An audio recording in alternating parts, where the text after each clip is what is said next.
délai accordé aux étudiants retardataires arrive bientôt à expiration. Il ne leur reste plus que 24 heures pour s'inscrire s'ils veulent assister aux cours dispensés à l'université Félix Houphouët-Boigny de Cocody. Dans ce journal, on ira au marché aux fruits du plateau, situé à quelques mètres du boulevard de la Carina. Vous verrez, l'accès au quai fruitier n'est pas sans risque. On y enregistre régulièrement des accidents. En Inde, un village ravit la palme de la propreté, des poubelles en bambou, partout des chemins impeccables et le plastique banni. Voilà ce qui vaut à cette localité son surnom de village le plus propre d'Asie. Bonsoir à tous et merci de vous informer sur RTI2. Le délai accordé aux étudiants retardataires expire demain. Il ne leur reste plus que 24 heures à ces étudiants pour s'inscrire, s'ils veulent bien sûr assister aux cours dispensés à l'université Félix Houphouët-Boigny de Cocody. Pour rappel, ils ont déjà eu droit à 3 reports. On fait le point tout de suite avec Onaté Moussa. Plus que 24 heures pour s'inscrire et demeurer dans la base de données de l'université Félix Houphouët-Boigny. Ces étudiants retardataires qui l'ont certainement bien compris investissent les différents guichets de la scolarité pour accomplir les étapes de l'inscription. On a enfin fini de s'inscrire, c'est vraiment compliqué, le rang, tout ça, mais bon, heureusement. C'est avant-hier que j'ai appris ça, donc je suis allée prendre l'argent, donc aujourd'hui je suis venue payer. J'ai tout fait pour essayer de trouver une solution à cela. Non, moi j'ai déjà payé, j'ai fait signer les papiers qu'il faut. Donc c'est pour finaliser, déposer et puis juste avoir le droit de faire le retrait de la carte d'étudiant. Je suis là pour retirer une fiche d'autorisation d'inscription. Et je suis dans le rang depuis 10 heures. S'inscrire en retard, un fait récurrent à l'université Félix Houphouët-Boigny. Les étudiants attendent toujours la dernière minute. J'avais d'autres trucs à faire à la maison et puis j'étais en déplacement. Donc c'est quand j'ai fini que je suis arrivée maintenant. Une mauvaise habitude à corriger pour un meilleur fonctionnement de l'institution. Souvent, les étudiants partaient faire une inscription pédagogique et une fois qu'ils ont fait une inscription pédagogique, ça veut dire qu'ils sont intégrés à l'UFR. On peut les répartir dans des groupes de travail, donc ils peuvent continuer à prendre leurs cours sans même se préoccuper de venir prendre leur inscription administrative. On inverse la roue à partir de cette année. Ne peut s'inscrire dans une UFR que des étudiants qui sont inscrits à la scolarité. Et c'est ce qui est normal. On revient dans l'ordre normal des choses. L'inscription, c'est la première chose, c'est le premier acte que l'étudiant doit poser avant d'aller à l'école. Et c'est à cela qu'on va revenir. L'instruction que Madame la Présidente et ministre aujourd'hui nous a donnée, c'est d'aller vers cette qualité-là. Celui qui n'est pas venu s'inscrire, ça veut dire qu'il aura choisi de ne pas faire partie de notre communauté universitaire. Ces inscriptions comptent pour l'année académique 2014-2015. Sur 5000 retardataires attendus, plus de 3000 sont déjà enregistrés jusqu'à ce jeudi. Le message est clair.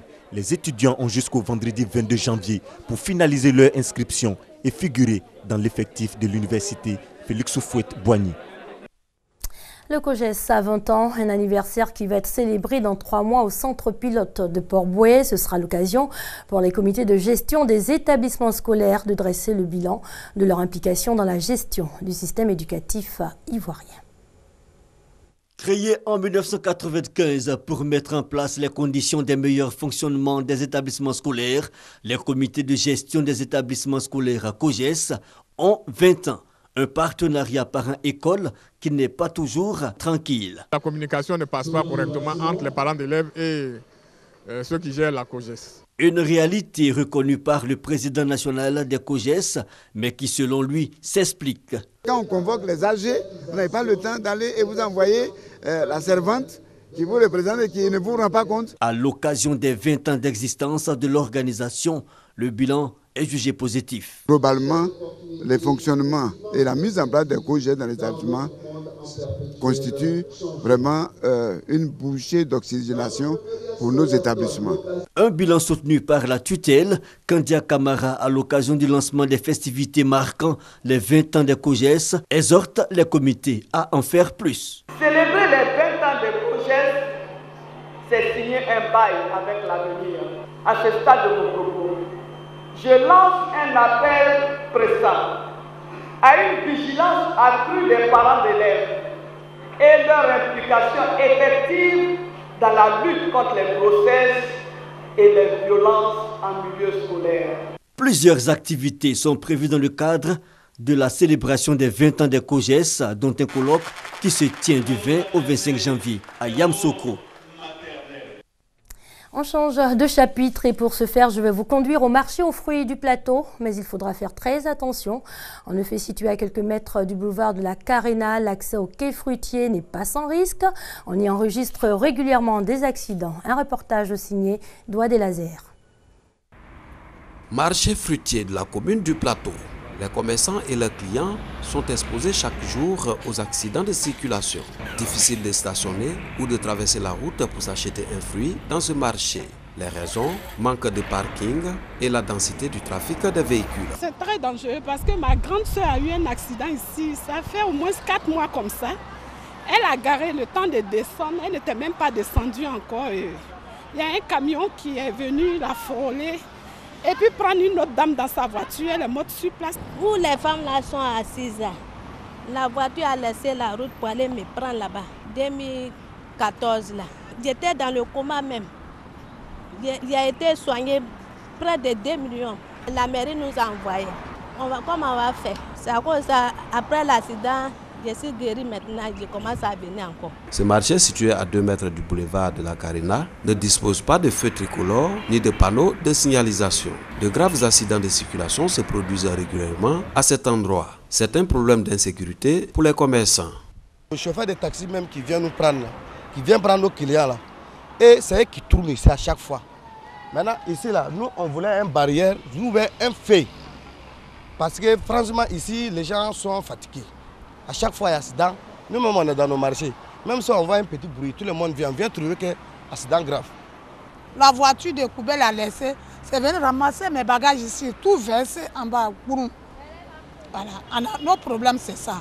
Voilà. C'est le marché qu'on nous a donné. Quand on se débrouille ici, il y en a une pantante comme ça, quelque chose vraiment pour savoir, il y a des gens, vraiment ça peut nous arranger. On n'a pas fait au marché, ça fait nuit, ça fait noir dedans. On est en bas là, il pleut comme ça, l'eau rentre, on est obligé de fermer tous les bagages pour sortir. Apparemment le marché, pour moi, il n'est pas bien situé parce qu'il se trouve d'abord aux abords de la route.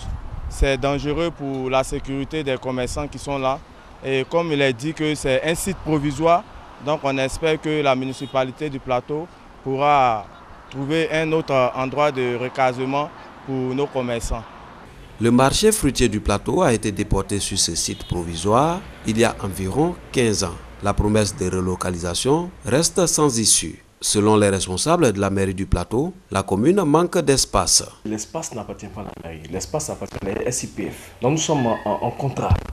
Ce périmètre-là est un périmètre de jonction. Ils ne sont pas des techniciens en matière de pose de panneaux. Pour la sécurité, parce que c'est vrai que c'est un marché qui juste l'autoroute, nous avons pris l'engagement de mettre en place une structure des jeunes que nous assistons par le biais de subventions.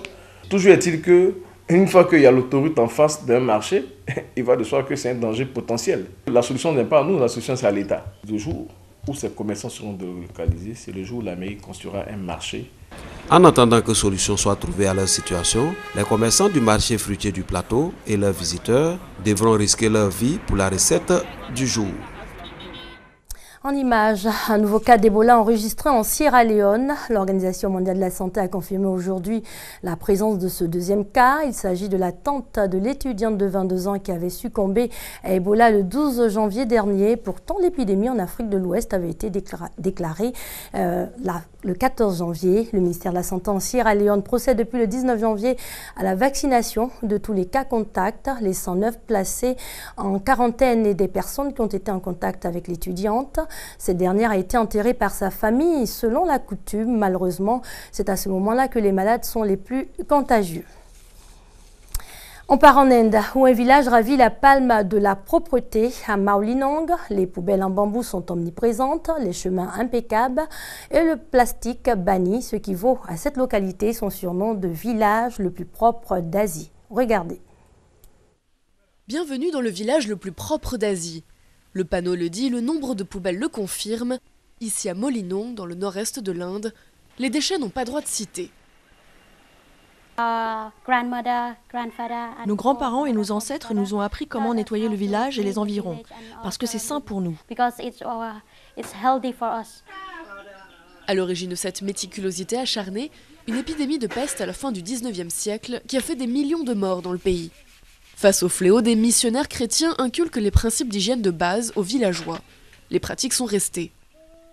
En 2003, un journaliste découvre le village et le qualifie de plus propre d'Asie. Un surnom repris par de nombreux médias qui en ont fait une véritable attraction touristique. Je n'ai jamais pensé que le village allait devenir tel qu'il est aujourd'hui. Je n'ai jamais imaginé que tant de personnes de l'extérieur allaient venir ici. Tout ça est très inattendu. Inattendu aussi un tel havre de propreté dans un pays plutôt réputé pour son chaos.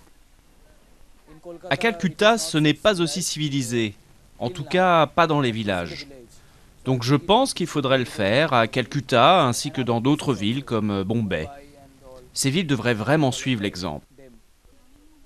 Revers de la médaille, les centaines de touristes qui arrivent chaque jour pourraient à long terme changer le visage de Molinong. Qu'avons-nous fait? Le lien social qui unissait le village est en train de se désintégrer. C'est regrettable. Il n'y a plus de vie privée. Une femme qui lave son linge se fait prendre en photo.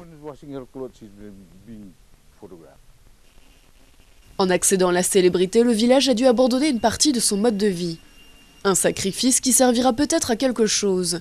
Cette notoriété a convaincu le gouvernement d'en faire un exemple dans sa campagne pour une Inde propre.